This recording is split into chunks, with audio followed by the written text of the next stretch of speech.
الحمد لله رب العالمين والعاقبة للمتقين والصلاة والسلام على سيد الأنبياء والمرسلين سيد الأولين والآخرين قائد الغر المهجلين أطيب الطيبين وأطهر الطاهرين مولانا ومولى الثقلين حبيبنا محمد جد الحسن والحسين صلوات الله وسلام عليه وعلى آله الطيبين الطاهرين وعلى أصحابه الأنصار والمهاجرين أشهد أن لا إله إلا الله وحده لا شريك له وأشهد أن محمدًا عبده ورسوله أما بعد أعوذ بالله من الشيطان اللعين الرجيم بسم الله الرحمن الرحيم الأخلاء يومئذ بعضهم لبعض عدو إلا المتقين يا عباد لا خوف عليكم اليوم ولا أنتم تحزنون الذين آمنوا بآياتنا وكانوا مسلمين ادخلوا الجنة أنتم وأزواجكم تحبرون صدق الله مولانا العلي العظيم إن الله وملائكته يصلون على النبي يا أيها الذين آمنوا صلوا عليه وسلموا تسليما ذوق شوق سے محبت کے ساتھ ایک مرتبہ درود پاک پڑھی اللہم صلی علی سیدنا و سندنا و مولانا و مرشدنا و منعمنا و مأوانا و ملجانا حبیبنا و طبیبنا و نور قلوبنا سیدنا و سندنا و مولانا محمد وعلى آلہ و اصحابہ و ازواجہ و اولادہ و عطرتہ و اہل بیتہ اجمعین۔ حضرات علماء کرام، سادات اعظام، بزرگان دین اور محفل کے سرپرست اعلیٰ اور تمام محبان مصطفیٰ و اہل بیت، الحمدللہ اللہ رب العزت کی جانب سے ہم پر یہ کرم ہوا کہ آج ذکر اولیاء کی مجلس میں اللہ والوں کے آستانے پر اللہ والوں کے سامنے بیٹھ کر قرآن مجید سننے کی سعادت حاصل ہوئی۔ یقین جانیے یہ مجلس اور وہ گھڑیاں جو اللہ والوں کی صحبت میں گزرے، جو اللہ کے برگزیدہ بندوں کے ساتھ گزرے، جو اللہ والوں کی معیت میں گزرے، ایک ایک لمحہ دنیا و ما فیہا سے قیمتی ہے، کیونکہ باقی اعمال آپ کو جنت کے انعامات سے نوازنے کے لیے اور جنت کے انعامات دلوانے کے لیے کام کرتے ہیں، لیکن اللہ والوں کی صحبت اللہ سے ملانے کا کام کرتی ہے۔ جس صحبت میں، جس معیت میں، جس سنگت میں بیٹھنے سے خود اللہ یاد آ جائے، خود اللہ کی صحبت نصیب ہو، اللہ کی قربت نصیب ہو، یہ عمل دنیا کے تمام اعمال سے بہترین اور اعلیٰ عمل ہے۔ برابر نماز فرض ہے، اسے چھوڑنا کسی مسلمان کا کام نہیں ہے۔ نماز تو ہر ایک کو پڑھنی ہے، کیونکہ مسلمان اور کافر میں فرق کرنے والی چیز نماز ہے، نماز کا انکار نہیں ہے۔ ہمارا عقیدہ ہے کہ جو نماز کا انکار کرے وہ کافر بن جاتا ہے۔ روزہ اچھی چیز ہے، جو روزے کا انکار کرے وہ مسلمان نہیں ہے۔ حج کا انکار مسلمان نہیں کر سکتا۔ برابر سب تمام اعمال اچھے ہیں، لیکن ان کے بدلے محض جنت کی نعمتیں ہیں۔ اللہ والوں کی محبت، اللہ والوں کی صحبت، اللہ والوں کی معیت اور ولیوں کا دیدار ایسا عمل ہے جو اللہ کی قربت میں، اللہ کی معیت میں اور اللہ کی صحبت میں بٹھا دیتا ہے۔ جب یوم محشر ہوگا، قیامت کے دن رب کائنات کی جانب سے اعلان کیا جائے گا، جس دن نفسا نفسی کا عالم ہوگا. یوم یفر المرء من اخیہ و امہ و ابیہ. توجہ میری جانب ہے آپ کی. قرآن مجید پڑھ رہا ہوں. اللہ تعالیٰ کی جانب سے یہ پیغام دیا گیا ہے قرآن مجید میں کہ قیامت کے دن بھائی بھائی سے جدا ہو جائے گا, دوست دوست سے جدا ہو جائے گا, احباب ایک دوسرے کو پہچاننے کے لیے تیار نہیں ہوں گے, کوئی کسی کا مددگار نہیں ہوگا, کوئی کسی کا پرسان حال نہیں ہوگا, کوئی کسی کو ایک نیکی دینے کے لیے تیار نہیں ہوگا. لیکن اس قیامت کے دن اللہ تعالیٰ کی جانب سے اعلان ہوگا کہ این المتحابون بجلالی, وہ بندے کہاں ہیں جو مجھ اللہ کی خاطر ایک دوسرے سے محبت رکھنے والے تھے, جو اللہ کی خاطر رب کائنات کی خاطر اللہ کے لیے ایک دوسرے سے محبت رکھنے والے تھے, وہ بندے کہاں ہیں؟ وہ بندے آئیں گے, حضور نے فرمایا کہ بڑے قلیل ہوں گے, تھوڑے ہوں گے. اللہ فرمائے گا تم بنا حساب کے جنت میں داخل ہو جاؤ, بغیر حساب و کتاب کے وہ جنت میں جائیں گے. پھر کہا جائے گا اب دفتر کھولے جائے, اب حساب کتاب کیا جائے, اب میزان لگایا جائے گا. یعنی کہ بنا حساب کے اگر کوئی جنت میں لے جانے والا عمل ہے تو اللہ والوں کی محبت اور اللہ والوں کی صحبت. کہیے سبحان اللہ. لوگ کہتے ہیں کہ ولیوں کے پاس کیا ملتا ہے, اللہ والوں کے پاس جانے سے کیا ملتا ہے, کیا نتیجہ اخذ کرتے ہیں آپ, ان کی محبت میں کیا ملتا ہے؟ بس اللہ اللہ کرو, اللہ مل جائے تو ہر چیز مل جائے گی. بھائی اللہ بھی تب ملے گا جب اللہ والوں کی دربار میں جائیں گے, جب صحبت اولیاء نصیب ہوگی تب اللہ نصیب ہوگا. سبحان اللہ. قرآن مجید نے ارشاد فرمایا قیامت کے دن جو آیات مبارکہ اس فقیر نے تلاوت کی سورہ زخرف سے, ان میں اللہ تعالیٰ نے ارشاد فرمایا کہ الاخلاء یومئذ بعضهم لبعض عدو. خبردار قیامت کے دن محشر کے میدان میں دوستوں سے جدا ہو جائیں گے, جدا تو ہو جائیں گے لیکن عدو ایک دوسرے کے دشمن بن جائیں گے. الا المتقین, مگر جو متقی ہے, مگر جو پرہیزگار ہیں. یعنی کہ دنیا والے جدا ہو جائیں گے لیکن متقی اور اللہ والوں کی صحبت, اللہ والوں کی سنگت انسان کو وہاں بھی تنہا نہیں چھوڑے گی. جہاں باپ چھوڑ جائے گا, جہاں بھائی چھوڑ جائے گا, جہاں دوست چھوڑ جائے گا, جہاں احباب چھوڑ جائیں گے, رشتے ناطے ٹوٹ جائیں گے, کوئی مدد کرنے والا نہیں ہوگا. قرآن فرماتا ہے الا المتقین, جو پرہیزگار ہیں, جو متقی ہیں, جو اللہ والے ہیں, وہ ساتھ چھوڑنے والے نہیں ہیں. جب وہ بندے آئیں گے, جب وہ اللہ والے آئیں گے, اللہ فرمائے گا یا عباد لا خوف علیکم اليوم.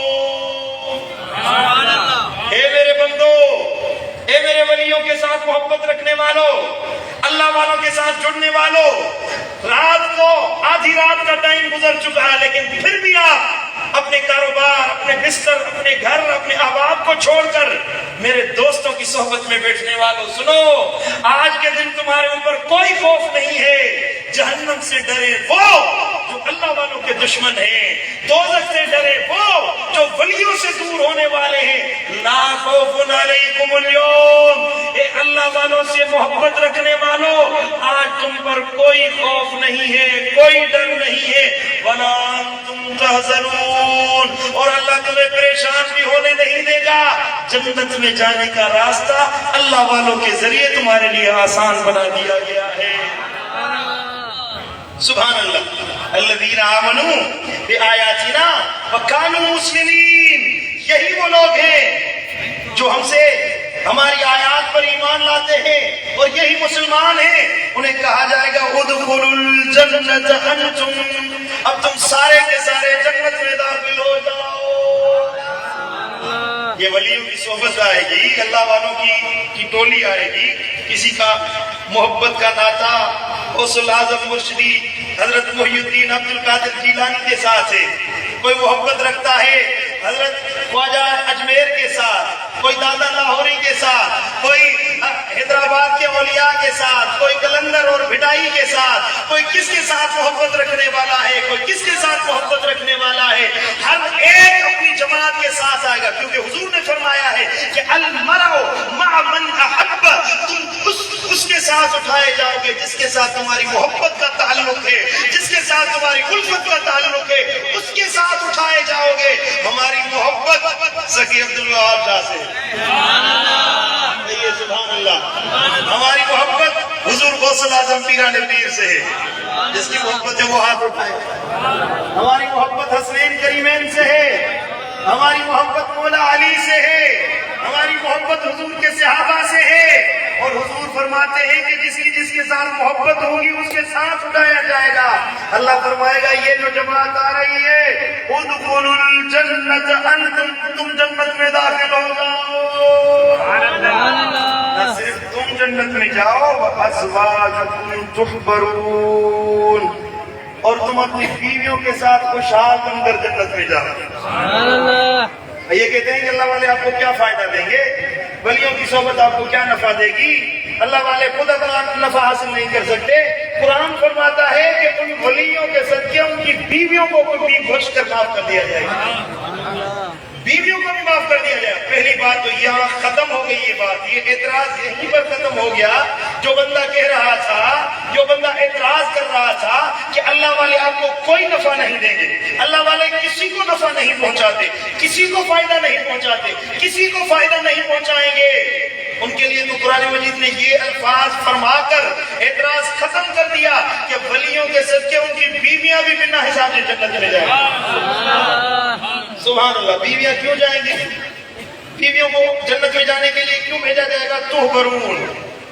حضرت شاہ عبد الحق محدث دہلوی رحمۃ اللہ علیہ نے اس لفظ کی تفسیر میں ارشاد فرمایا اس لیے کہ بیویوں نے ان کی خدمت کی، انہیں اچھا کھانا کھلایا، ان کی خدمت کی، ان کے دکھ میں، ان کے سکھ میں ان کی شریک رہی، ان کی خدمت کے صلے میں اللہ تعالیٰ ان بیویوں کو بھی جنت میں داخل کرے گا۔ نتیجہ یہ حدیث فرماتے ہیں کہ جو ولیوں سے محبت رکھے، ان کا ساتھ دے، ان کی صحبت میں بیٹھے، ان کے لیے معاملات آسان کرے، ان کی دربار میں آئے، ان کی دربار کو صفائی کرنے والا کیوں نہ ہو، وہ بندہ جو ولیوں کے ساتھ آ کر بیٹھا، نسبت رکھی، ان کا مددگار بنا، قیامت کے دن اللہ اسے بھی نفع دے گا، اس کو اللہ والوں کے ساتھ ملا کر جنت میں داخل۔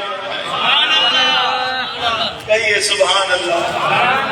نہ صرف اللہ والے زندہ ہو پھر بھی نفع پہنچاتے ہیں، اگر رہے مزار ہو پھر بھی اللہ والے نفع پہنچاتے ہیں۔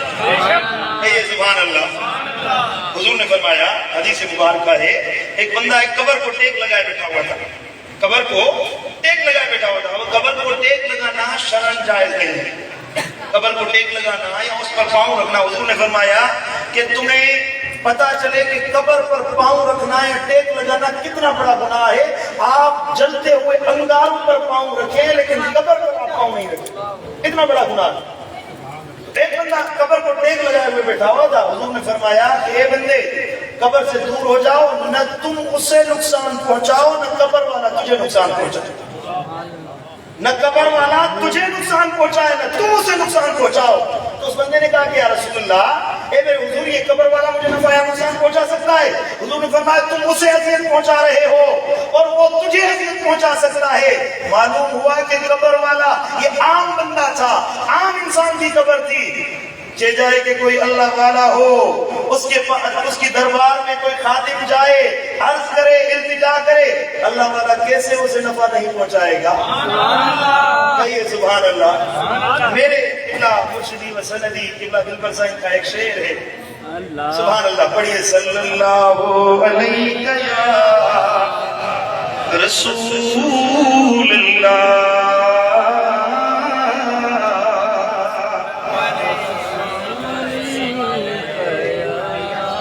مردان خدا زندہ موجود مزاروں میں، مردان خدا زندہ موجود مزاروں میں، اللہ کے شیر جو ہیں اچھاروں میں، مردان خدا زندہ موجود مزاروں میں، مت سمجھ انہیں مٹی گلزار ہے جنت کا، مت سمجھ انہیں مٹی گلزار ہے جنت کا، وہ قبر میں ہوتے ہیں جنت کے نظاروں میں، سبحان اللہ، وہ قبر میں ہوتے ہیں جنت کے نظاروں میں، اللہ نے بنائے دھرتی کے وہی وارث، اللہ نے بنائے دھرتی کے وہی وارث، تعریف انہی کی ہے قرآن کے پاروں میں، تعریف انہی کی ہے، وہ تعریف انہی کی ہے قرآن کے پاروں میں، مردان خدا زندہ بیٹھے مزاروں میں، سبحان اللہ۔ میرے دوستو، اللہ کے ولیوں کی دربار میں کوئی بندہ چاہے، کوئی مراد لے کر جائے، کوئی عرض لے کر جائے، اللہ تعالیٰ اپنے ولیوں کے صدقے درباروں پر آنے والوں کی دعائیں قبول فرماتا ہے، التجائیں قبول فرماتا ہے، ان کی آسی و نیزاری کو قبول کیا جاتا ہے۔ وہ بندہ جو تہے مزار آرامی ہے، اس نے جو اللہ کو راضی کیا، اس کے رب کے دین کی جو خدمت کی، اللہ کی دربار میں اتنا مقبول بن گیا، کسی کی بھی سفارش کرے اللہ اس کی سفارش کو قبول فرما دیتا ہے۔ کہیے سبحان اللہ۔ ولیوں کی درباروں، اللہ والوں کے آستانوں میں جو مٹی ہے، اللہ تعالیٰ نے اس مٹی کی بھی عزت رکھ دی ہے۔ سبحان اللہ۔ سجاد بیٹھے ہوئے ہیں قرآن مجید، سبحان اللہ سبحان اللہ۔ توجہ میری جانب ہے، حضرت سیدہ طیبہ بی بی مریم صاحبہ پیدا ہوئی، حضرت سیدنا زکریا علیہ السلام کی کفالت میں تھی۔ سیدنا زکریا علیہ السلام انہیں پالتے تھے، ان کی حفاظت کرتے تھے۔ مسجد اقصیٰ کے پاس ایک حجرہ تھا، اس حجرے میں سیدہ مریم اللہ کی عبادت کرتی تھی، تنہائی میں رب کی عبادت میں مشغول رہتی تھی۔ وَكَفَّلَهَا زَكَرِيَّا، قرآن مجید نے فرمایا کہ حضرت بی بی مریم صاحبہ کی کفالت حضرت زکریا علیہ السلام فرماتے تھے۔ سیدنا زکریا علیہ السلام کبھی کبھی دیر ہو جاتی، کوئی رزق پہنچانے میں، کھانا پہنچانے میں، روٹی وغیرہ پانی پہنچانے میں دیر ہو جاتی، لیکن جب حضرت زکریا علیہ السلام بی بی مریم کے حجرے میں اس محراب میں داخل ہوتے تو کلما دخل علیہا زکریا المحراب،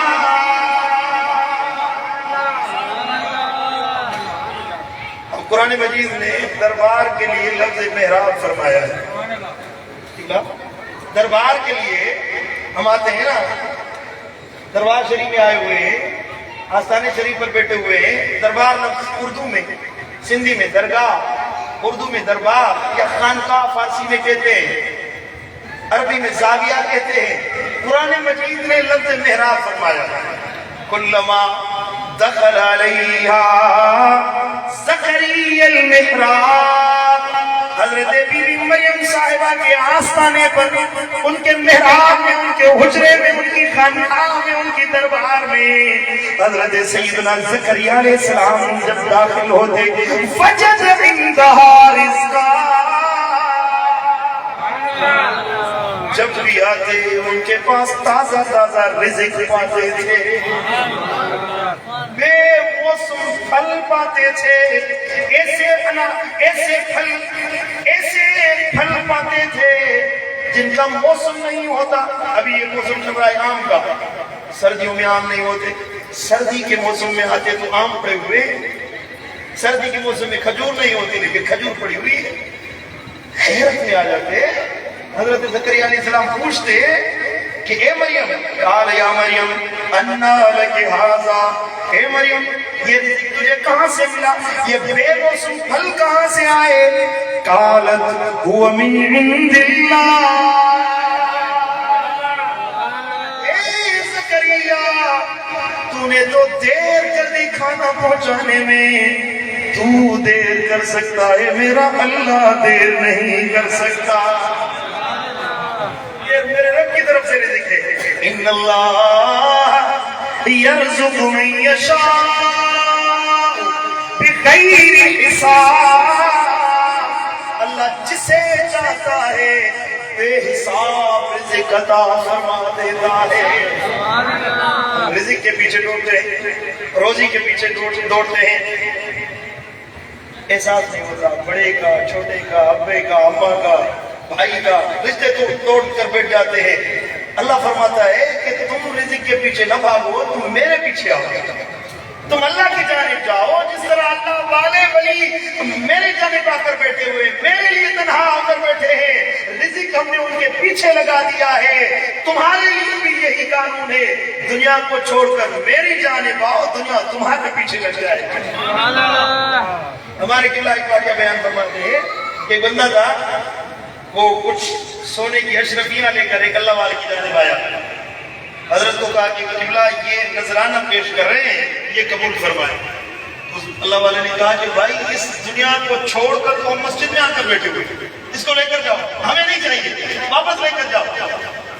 تو وہ بندہ کیا، حضرت کی نالین اور جوتے مبارک پڑے ہوئے تھے، تو وہ سونا ان کی جوتیوں کو اوپر رکھ کر کھانے لگے.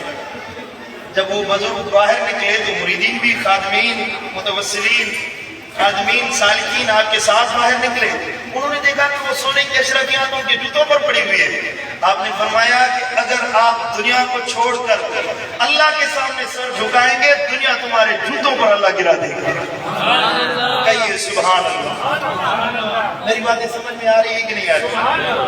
بی بی مریم صاحبہ نے بھی فرمایا کہ اے زکریا، زکریا علیہ السلام اللہ کے نبی ہے، بی بی مریم اللہ کی ولیہ ہے، وہ پیغمبر نہیں ہے، وہ اللہ کی نبیہ نہیں ہے، عورت نبی نہیں بنی، عورت ولیہ تھی. لیکن حضرت زکریا علیہ السلام پوچھ رہے ہیں یہ رزق کہاں سے آیا؟ بی بی مریم صاحبہ نے فرمایا وَمِنْ عِنْدِ اللَّهِ، اس اللہ کی جانب ہے جو تم انسانوں کو بے حساب رزق عطا فرما دیتا ہے. جب حضرت زکریا علیہ السلام نے یہ حال دیکھا، بے موسم پھل، بغیر موسم کے پھل پڑے ہوئے دیکھے. حضرت زکریا کی عمر بڑی تھی، زندگی بڑی گزر چکی تھی، اولاد نہیں تھی. تو وہاں جو بے موسم پھل دیکھے تو آپ نے کہا کہ اگر بے موسم پھل بی بی مریم کو مل سکتے ہیں تو مجھے اس عمر میں اللہ اولاد دے تو اللہ کا دے دے. اگر مریم کو بغیر موسم کے پھل مل سکتے ہیں تو کیا مجھے بغیر موسم کے، بغیر عمر کے اللہ اولاد نہیں دے سکتا؟ یہ دل میں خیال آیا ہے. حضرت زکریا علیہ السلام نے محراب مریم میں، خانقاہ مریم میں بی بی مریم کے آستانے پر کھڑے ہو کر دعا مانگی ہے. ہنالک دعا زکریا ربہ، اپنے پروردگار سے اس جگہ پر ہنالک ظرف مکان کے لیے یہ لفظ استعمال ہوتا ہے. ہنالک، وہ اس جگہ جس جگہ بی بی مریم اللہ کی عبادت کرتی تھی، اللہ کا نام لیتی تھی، رب کی عبادت میں مصروف رہتی تھی، اس جگہ حضرت زکریا نے اپنے رب سے، اپنے پروردگار سے دعا مانگی. قال رب هب لي من لدنك ذرية طيبة، اے میرے مولا مجھے پاکیزہ اولاد عطا فرما. سبحان اللہ. یہ اللہ کے نبی ہے ولی کے دربار پر دعا مانگ رہے ہیں. حضرت بابو جی رحمۃ اللہ علیہ کے دربار پر آج ہم دعا مانگے. اے میرے مولا اس ولی کے صدقے ہمارے دل کی مرادیں پوری فرما. کہیے سبحان اللہ. اللہ والے کے دربار پر آئے. یہ نبیوں کی سنت ہے. وہ مولوی کو شرک نظر آتا ہے. قرآن سکھا رہا ہے کہ آپ دنیا کے کام چھوڑ کر حضرت صاحب کے دربار پہ آ کر دعا مانگے. اللہ تعالیٰ آپ کی دعا کو قبول فرمائے. نبیوں کی دعا تو ویسے ہی رد نہیں ہوتی. ضرور اولاد کے لیے حضرت زکریا علیہ السلام نے دعا مانگی ہوگی. پہلے بھی دعائیں مانگی ہوگی کہ اولاد ملے, ذریت ملے, میرا نسب چلے اور وارث میرا کوئی وارث بنے جو میرے نبوت کو اور میری وراثت کو اٹھانے والا ہو. لیکن یہاں اللہ تعالیٰ نے اس دعا کو خاص ارشاد فرماتے ہوئے تاکیدن بیان فرمایا. اس کا سبب کیا تھا؟ سبب یہ تھا کہ اللہ والوں کے, بزرگوں کے, ولیوں کے, مصطفیٰ کی آل کے درباروں پر جا کر دعا مانگنا شرک نہیں ہے, بدعت نہیں ہے, ناجائز نہیں ہے, حرام نہیں ہے. ارے ان درباروں پر دعا مانگی جائے یہ تو جلدی قبول کی جاتی ہے. سبحان اللہ. زکریا ربہ, حضرت زکریا نے اپنے رب سے دعا جو مانگی ہے کہ میرے مولا مجھے پاکیزہ اولاد عطا فرما. انک سمیع الدعاء, بے شک تو ہی دعا سننے والا ہے. فنادتہ الملائکۃ وہو قائم یصلی فی المحراب. اب انہوں نے دعا مانگی ہے. قرآن فرماتا ہے ایک فرشتہ جو محراب میں نماز پڑھ رہا تھا یا اللہ کی رحمت نازل کر رہا تھا, اس محراب میں, اس دربار میں کھڑے ہوئے فرشتے نے کہا اے زکریا تمہاری دعا قبول ہو چکی ہے. ذرا توجہ ادھر کیجیے, توجہ میری جانب کیجیے. قرآن فرماتا ہے فنادتہ الملائکہ, فرشتے نے پکارا. وہ بی بی مریم کے حجرے میں کھڑے ہیں اور فرشتے نے پکارا اے زکریا. وہ فرشتہ کیا کر رہا تھا؟ وہ قائم یصلی فی المحراب, وہ اس دربار میں بی بی مریم کے حجرے میں آستانے میں یصلی, اللہ کی رحمت نازل کر رہا تھا. پتہ یہ چلا کہ اللہ والوں کے دربار رحمتوں کا منبع ہوتے ہیں. سبحان اللہ. سبحان اللہ. ولیوں کا دربار اگر دعا مانگی جائے تو وہ فرشتے کھڑے ہیں. سبحان اللہ. حضرت بابا جی رحمۃ اللہ علیہ کے سرانے کھڑے ہیں فرشتے. ہماری آنکھ نہیں ہے, ولیوں کی آنکھ ہے. وہ دیکھ رہے ہیں کہ فرشتے کھڑے ہیں.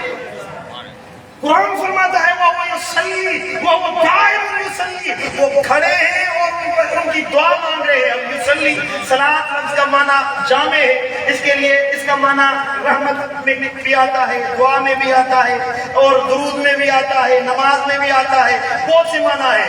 یہاں اللہ تعالیٰ فرما رہا ہے وہ قائم یصلی فی المحراب, محراب میں کھڑا تھا, رحمت نازل کر رہا تھا, اللہ کی رحمت کے لیے مقرر تھا کہ یہاں جو بھی آئے آستانہ ولیہ پر جو بھی دعا مانگے اے فرشتے اسے رحمت کی بشارت دیتے جاؤ. اب کیا بشارت دیتے ہیں زکریا کو؟ ان اللہ یبشرک بیحییٰ مصدقا بکلمۃ من اللہ. سبحان اللہ. اے زکریا تمہاری دعا قبول ہو گئی. اب یہ تو سورہ آل عمران کے الفاظ ہیں, سورہ مریم میں الفاظ آتے ہیں. اللہ تعالیٰ کے فرشتے نے کہا یا زکریا انا نبشرک بغلام اسمہ یحییٰ. اے زکریا تجھے بیٹا ہوگا, بشارت ہے. اس بیٹے کا نام بھی اللہ نے تجویز فرما دیا ہے, اس بیٹے کا نام یحییٰ رکھا جائے گا. سبحان اللہ. دیکھا اللہ والوں کے دربار کا فائدہ. اس مولوی صاحب سے پوچھئے جو کہتا ہے کہ ولیوں کے پاس کیوں جاتے ہو، اللہ والوں کے پاس کیوں جاتے ہو، کیا فائدہ ہے، کیا نفع ہے؟ میں کہتا ہوں جو کچھ ملتا ہے اللہ والوں کے صدقے ملتے ہیں، جو کچھ ملتا ہے الحمدللہ ہمیں تو بھائی جو کچھ ملا ہے یہ داڑھی ملی ہے ولیوں کے صدقے ملی ہے، یہ امامہ ملا ہے ولیوں کے صدقے ملا ہے، قرآن دین تعلیم حضور کی محبت ملی ہے تو ولیوں کے صدقے ملی ہے، ورنہ تو تم مولانا صاحب شرک اور کفر کے فتوے لیے بیٹھے ہوئے ہو، تمہیں تو ہر محبت رکھنے والا کافر اور مشرک نظر آتا ہے، اگر تمہارا بس چلے تو کوئی مسلمان نہ رہے، یہ تو اللہ والے ہیں جو ہمارے ایمانوں کے محافظ بنے ہوئے ہیں۔ ایک واقعہ ہمارے استاد صاحب نے فرماتے تھے کہ لاہور لندن کے ڈاکٹر تھے، ڈاکٹر صاحب ڈاکٹر، ان کو وہ جو تبلیغ جماعت والے انہوں نے مسلمان کیا، ڈاکٹر عیسائی تھے، مسلمان ہوئے، کلمہ پڑھا تو اسے قرآن لا کر دی کہ یہ قرآن پڑھو ترجمے کے ساتھ، اس نے قرآن پڑھی، قرآن پڑھتا گیا جو مسئلہ بھول جائے سمجھ میں نہ آئے کسی مولانا سے علامہ سے پوچھ لیتا بھائی یہ کیا مسئلہ ہے، قرآن پڑھتے ہوئے سورہ نمل کی وہ آیات آئی کہ حضرت سیدنا سلیمان علیہ السلام کے خلیفہ آصف بن برخیہ سلیمان علیہ السلام کے کہنے پر پلک جھپکنے سے پہلے بلقیس کا تخت لا کر رکھ دیتے ہیں۔ اب وہ کرامت بیان کرنے کا ٹائم نہیں ہے، آپ نے سنی ہوگی، پلک جھپکنے میں بلقیس کا تخت لا کر سامنے رکھا۔ اس ڈاکٹر صاحب نے مولانا سے پوچھا کہ بھائی یہ کیسے ممکن ہوا، یہ کیسے ممکن ہوا؟ اب یہ مولانا پوری زندگی کی کمات کے خلاف فتوے دیتے رہے، اللہ والوں کے خلاف فتوے دیتے رہے، یہ کیسے کہتے؟ انہوں نے کہا بھائی اس کو چھوڑ دیے، قرآن کا فلسفہ ہے، وہ الٹی سیدھی تشریح کر دی، اسے سمجھ میں نہ آیا، وقت گزرا، ٹائم گزرا، بہت سے علماء سے بہت سے مولویوں سے اس نے اس مسئلے کے بارے میں سوال و جواب کیے، کسی نے مطمئن نہیں کیا، وقت گزرا، اسے پاکستان لے کر آتے ہیں، پاکستان میں گھمانے کے لیے لوگوں کو دکھاتے بھائی ہم نے یہ مسلمان کیا، راجہ وقت تبلیغ والے اتنے فیض یافتہ ہے، لاہور میں کراتے رہے، وہ ایک بندہ تھا اس نے لطیفہ سنایا ہمیں، وہ ایک چرسی تھا بندہ، تو اس کو انہوں نے کہا کہ چل بھائی تبلیغ ہے، تو 30 دن لگا کر آیا، پھر وہ گلی میں جس کے پاس بھائی یہ بندہ ہے پہلے چرس پیتا تھا، نشہ کرتا تھا، اب ہماری صحبت میں آنے کے بعد ایک سالے بن جائے، تو ایک مرتبہ اس کا کوئی پڑوس کا کوئی بندہ تھا، اس کو کہا کہ بھائی یہ پہلے چرسی تھا، چرس پیتا تھا، اب ہمارے پاس آیا ہے ایک سالے بن جائے، تو اس نے کہا کہ کاکی کے بیٹے تو چرس پیتا تھا، چرسی تھا، اس نے کہا کہ بھائی پہلے میں چرس پیتا تھا، اللہ تعالیٰ کی مہربانی تھی، اس نے میرے عیب چھپا دیے تھے، لیکن جب سے ان کے پیچھے لگا ہوں اللہ نے سارے عیب کھول دیے۔ سمجھ میں آ رہی ہے؟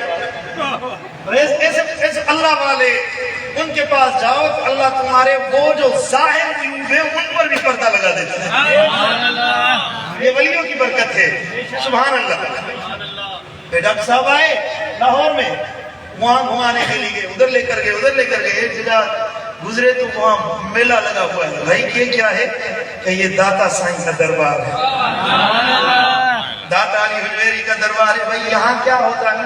ادھر مت جاؤ، ادھر شرک ہوتا ہے، ادھر شرک ہوتا ہے، ادھر نہ جاؤ۔ میں نے کہا کہ بھائی میں تو جاؤں گا، میں دیکھوں تو صحیح شرک ہوتا کیسے، جسے آپ شرک کہہ رہے ہیں۔ جیسے ہی داتا سائیں کی دربار میں وہ سونے کا دروازہ لگا ہوا ہے، جو گئے وہ دیکھا ہے انہیں بتایا، جس طرح کلندر کے دربار پر سونے کا گیٹ لگا ہوا ہے، داتا سائیں کی دربار میں بھی ایک سونے کا گیٹ لگا ہوا ہے۔ جیسے ہی اندر داخل ہوئے سامنے حضرت داتا علی حجویری کا مزار نظر آتا ہے، جیسے ہی اندر داخل ہوا ایک خوبرو حسین صورت والا سفید داڑھی سے سفید کپڑے پہنے ہوئے ایک بندہ نمودار ہوا، کہنے لگا کہ ڈاکٹر صاحب آئیے، تشریف لائیے، بڑی خوشی ہوئی آپ تشریف فرما ہوئے۔ انگریزی میں گفتگو ہو رہی ہے، کیا مانگ رہا ہے؟ کہا کہ چائے پیو گے، بوتل پیو گے، ٹھنڈا پیو گے؟ کہنے لگا سردی کا موسم ہے، مجھے کافی پینی ہے۔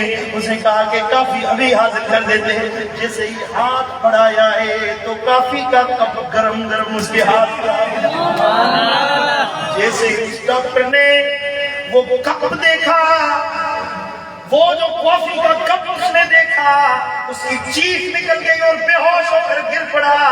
ہاں اس نے کہا کہ اے بندے تو قرآن پر اعتراض کر رہا تھا, پوچھ رہا تھا کہ بلقیس کا تخت کیسے پہنچا, بلقیس کا تخت کیسے آیا, ہزاروں میل کی مسافت میں ایک گھڑی میں پلک جھپکتے ہی آصف فنگر کیا, کیسے تخت لایا, جس طرح یہ کب پہنچا ہے ایسے ہی آصف فنگر کیا تخت لے کر آیا. کہیے سبحان اللہ, سبحان اللہ, سبحان اللہ. وہ بے ہوش ہو گئے جب وہ مولانا جو تھے اس کے ساتھ تھے, قافلے والے آگے, بھائی کیا کر دیا, وہ فقیر پتہ نہیں کون تھا, کدھر سے آیا تھا, کدھر چلا گیا پتہ نہیں چلا. جیسے ہی ہوش میں آیا, بھائی وہ فقیر کہاں ہے, وہ بندہ کہاں ہے جس نے مجھے کافی پلائی تھی, پتہ نہیں کہاں کون تھا, وہ درویش تھا, اللہ والوں کے دربار میں ملکوں کا میلہ لگا رہتا ہے. ماجرا کیا ہے, اس نے کہا کہ یہ کپ دیکھ رہے ہو, یہ لندن میں وہ کپ ہے جس سے میں کافی پیتا ہوں. ایک گھڑی میں اس نے وہ کپ اٹھا کر کہا, اس طرح کپ آیا جس طرح بلقیس کا تخت پہنچا ہے. اتنی زندگی تم لوگوں نے مجھے قرآن کی اس آیت کا فلسفہ نہیں سمجھا سکے, اس اللہ والے نے ایک گھڑی میں مجھے سمجھا دیا. اب تم جانو, تمہاری تبلیغ جانے, ہم تو داتا کے غلام بن کر زندگی گزاریں گے. کہیے سبحان اللہ, سبحان اللہ. نگاہ ولی میں وہ تاثیر دیکھی, نگاہ ولی میں وہ تاثیر دیکھی, بدلتی ہزاروں کی تقدیر دیکھی. سبحان اللہ. جب یوم محشر ہوگا, میرے آقا نے فرمایا, اللہ تعالیٰ فرمائے گا, وجبت لہم محبتی للمتحابین فی والمتجالسین فی والمتبادلین فی والمتزاورین فی. وہ لوگ جو میری خاطر ایک دوسرے سے محبت رکھتے تھے, ایک دوسرے سے مجلس لگاتے تھے, ایک دوسرے کی میرے خاطر زیارت کرنے کے لیے جاتے تھے, میری خاطر ایک دوسرے میں معاملات کرتے تھے, میں اللہ اعلان کرتا ہوں کہ ان کے لیے میری محبت واجب ہو گئی ہے. سبحان اللہ, سبحان اللہ, سبحان اللہ. اور ہم کہاں پہنچے ہیں اللہ والوں کے دربار میں.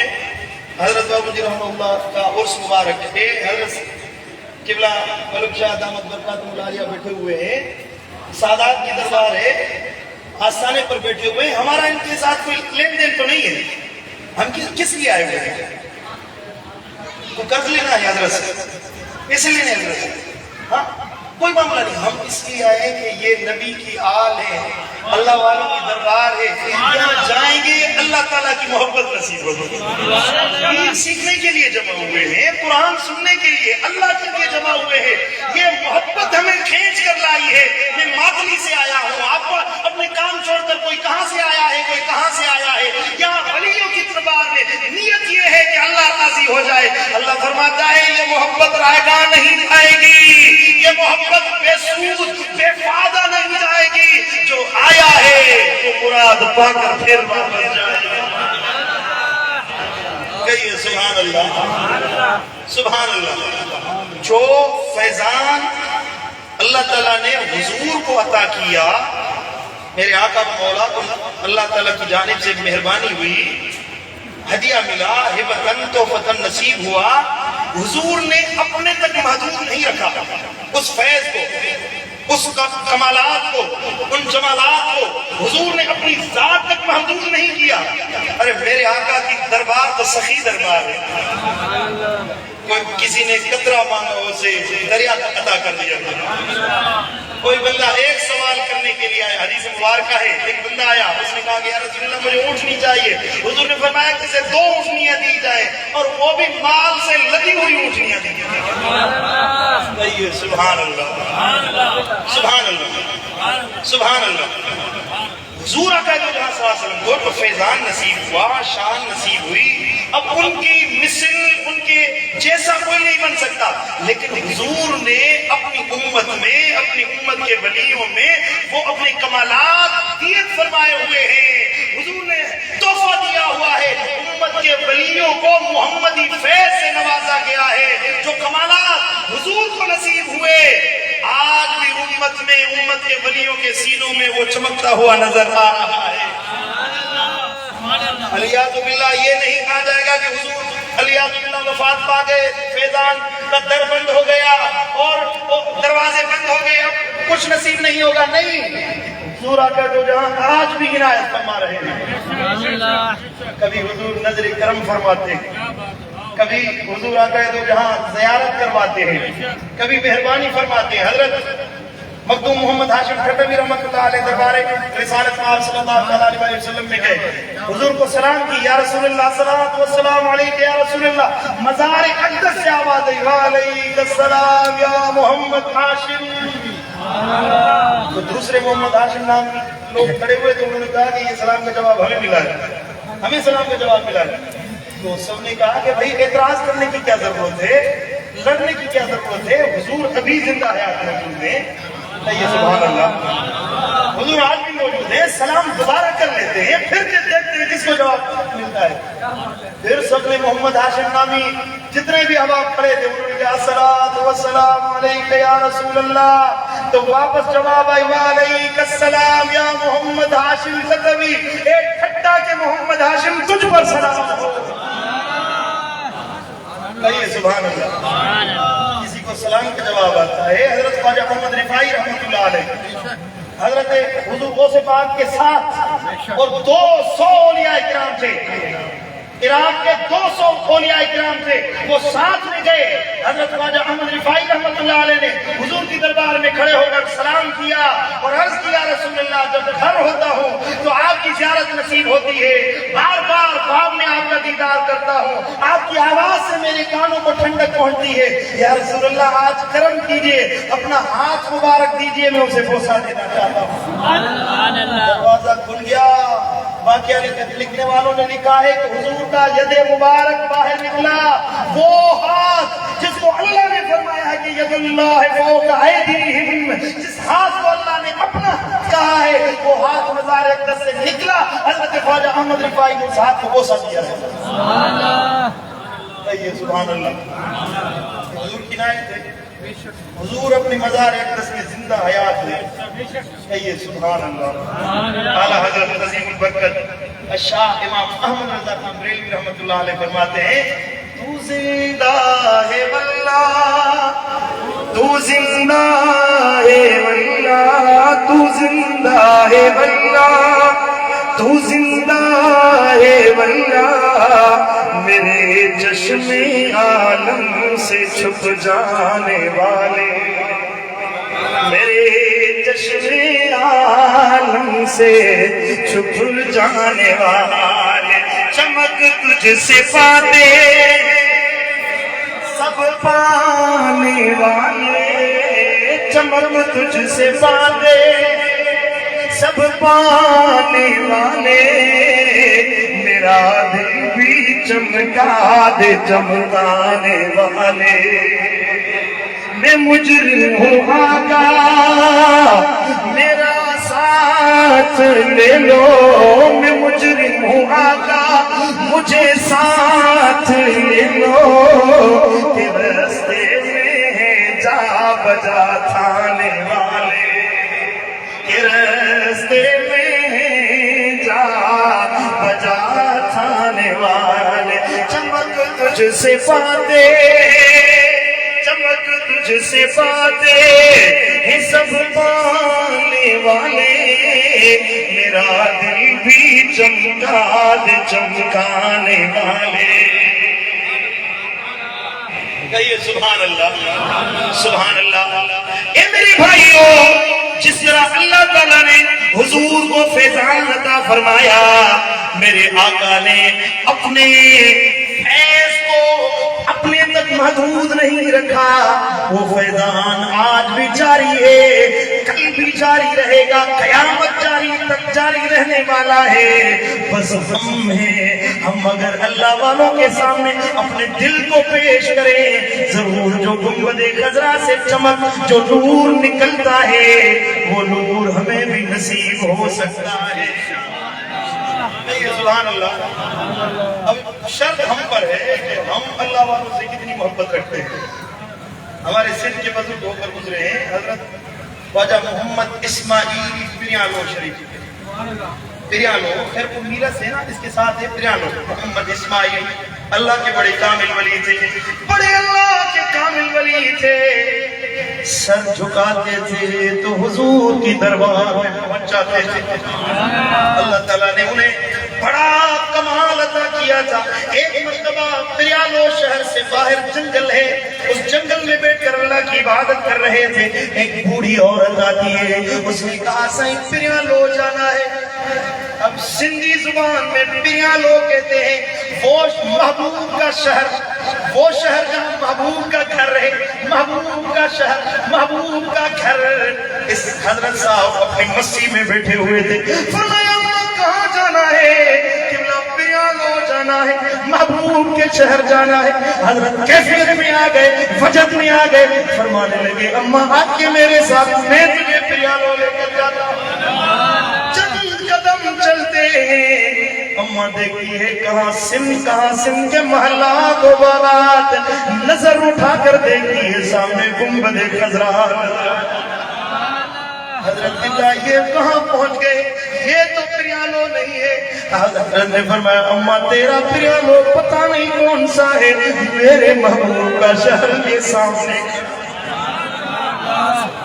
کہیے سبحان اللہ. یہ گھڑی گزری ہے, ایک لمحہ گزرا ہے, ایک گھڑی گزری ہے, سندھ سے مدینہ منورہ پہنچ گیا. میرے دوستو اللہ تعالیٰ نے ولیوں کو وہ اختیار دیا ہے, بس آپ کا دل ولیوں کے ساتھ سچی حقیقت کے ساتھ جڑنا چاہیے. جس کا دل جڑ گیا, جس کا ہاتھ ولیوں کے ہاتھ میں آ گیا, یقین جانیے یہ ہاتھ میرے آقا کے ہاتھ میں مل چکا ہے. کہیے سبحان اللہ. اہل سنت و جماعت کا تو عقیدہ ہے, لیکن جو بندیوں کے ایک بڑے مفتی, ان کے کہیے کہ ان کی نانی ہے اشرف علی تھانوی, جنہیں یہ حکیم الامت کہتے ہیں, انہوں نے ایک فتویٰ دیا ہے, امداد الفتاویٰ. کسی کو شک ہو تو میں دکھانے کے لیے تیار ہوں. وہ کہتے ہیں کہ اللہ والوں کی مخالفت نہ کرو, کیونکہ ولیوں کی محبت عین اللہ کی محبت ہے. یہ لفظ لکھے ہوئے امداد الفتاویٰ میں, یہ لفظ لکھے ہیں تھانوی نے کہ ولیوں کی محبت عین اللہ کی محبت ہے. یعنی کہ ولیوں سے جو محبت رکھتا ہے وہ اللہ سے محبت رکھنے والا ہوتا ہے. میرا خیال ہے وہ آپ تھک گئے. سبحان اللہ. سبحان اللہ. توجہ چاہتا ہوں میرے دوستو, میرے بھائیوں, اللہ تعالیٰ نے زندگی عطا فرمائی ہے.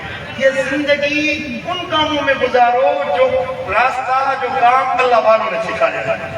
میں نہیں کہتا کہ فلاں بزرگ کے پاس جاؤ, فلاں بزرگ کے, فلاں اللہ والے کے, نہیں. جس کے ساتھ آپ کو فائدہ پہنچتا ہے اس کے ساتھ لو لگانا.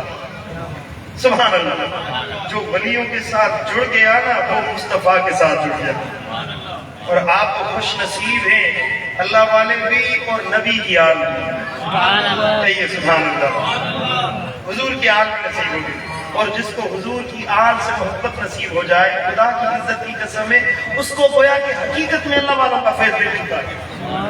کوئی بندہ نماز پڑھے, روزہ رکھے, زکوٰۃ دے, خیرات کرے, عمل کرے, لیکن حضور کی آل کی محبت نہیں ہے نا, نہ اس کی نماز قبول ہے, نہ اس کا روزہ قبول ہے, نہ اس کی زکوٰۃ قبول ہے, نہ اس کا حج قبول ہے, نہ اس کی سجدے قبول ہے, نہ اس کی رکوع قبول ہے.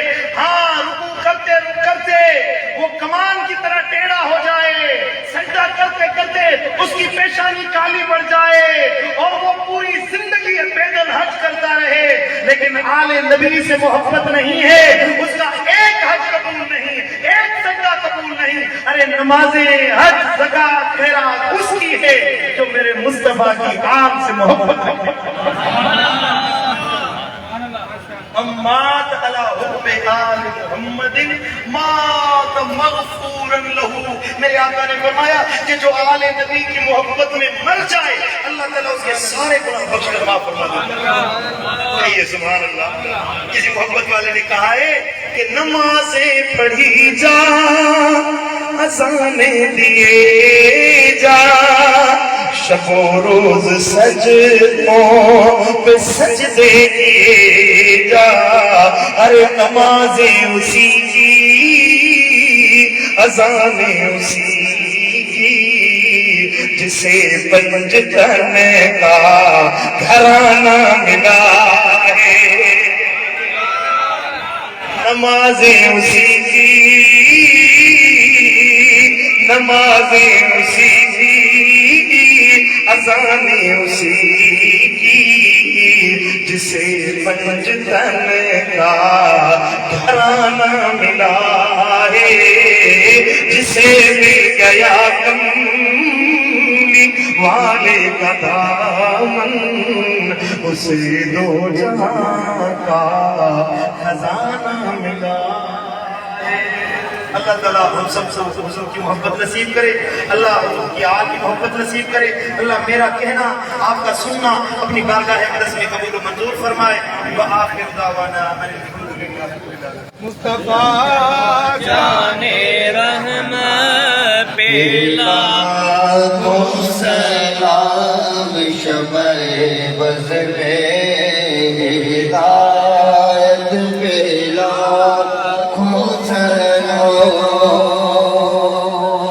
ایک میرا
مجھ سے